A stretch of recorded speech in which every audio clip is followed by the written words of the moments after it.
Ne pas utiliser cette vidéo à la place du guide d'utilisation.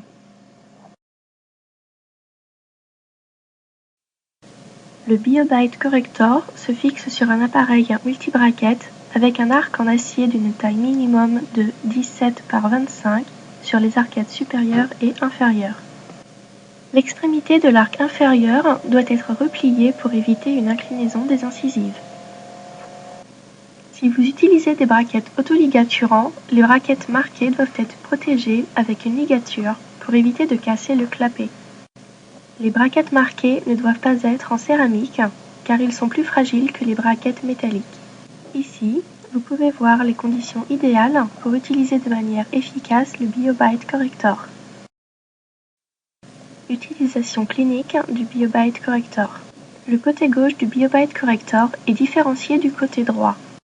Voici les vis de fixation de l'élément de connexion. Les douilles d'espacement sont nécessaires pour l'ajustement du BioBite Corrector. L'utilisation du tournevis doit être assurée avec du fil dentaire pour éviter l'aspiration ou l'avalement. Mettre la vis dans le tournevis. Faites bien attention à ce que la vis tienne correctement dans le tournevis. Des éléments additionnels comme la cire ne sont pas nécessaires. La vidéo suivante est filmée en temps réel et sans montage.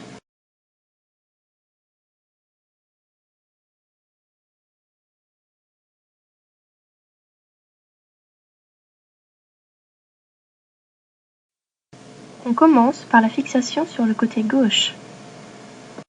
Il faut, dans un premier temps, fixer le BioBite Corrector sur la mâchoire supérieure. Faites glisser l'élément sur l'arc de la zone gingivale à la zone occlusale.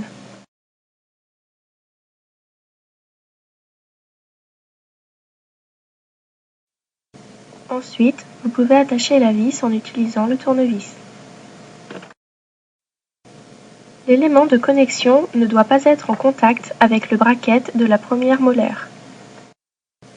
Après avoir fixé l'élément de connexion de la mâchoire supérieure, l'élément de connexion de la mâchoire inférieure doit être fixé entre la canine et la première prémolaire.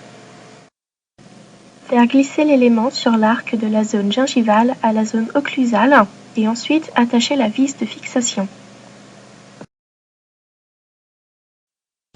L'élément de connexion doit être en contact avec la surface mésiale du bracket de la première prémolaire. L'élément de connexion ne doit avoir aucun contact avec le bracket sur la canine.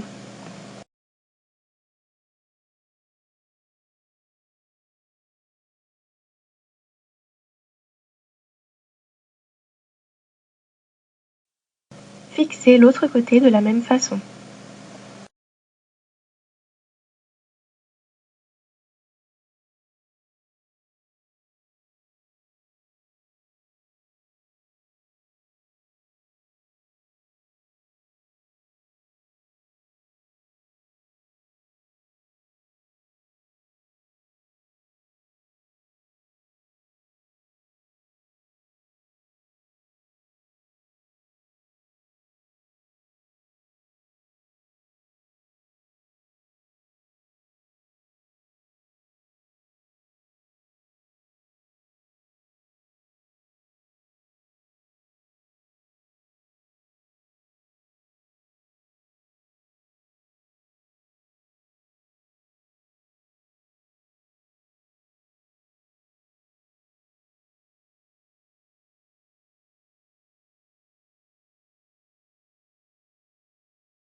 Une fois les deux côtés fixés, demandez au patient de mordre. Assurez-vous que les tiges télescopiques sont entièrement fermées.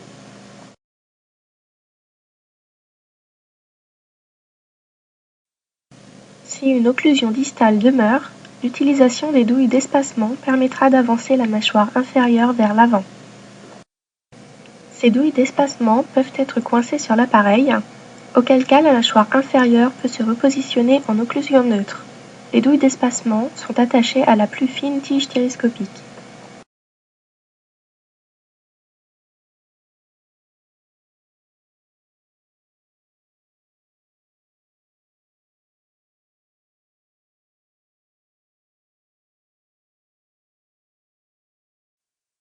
Une modification plus précise peut être réalisée en déplaçant l'élément de connexion.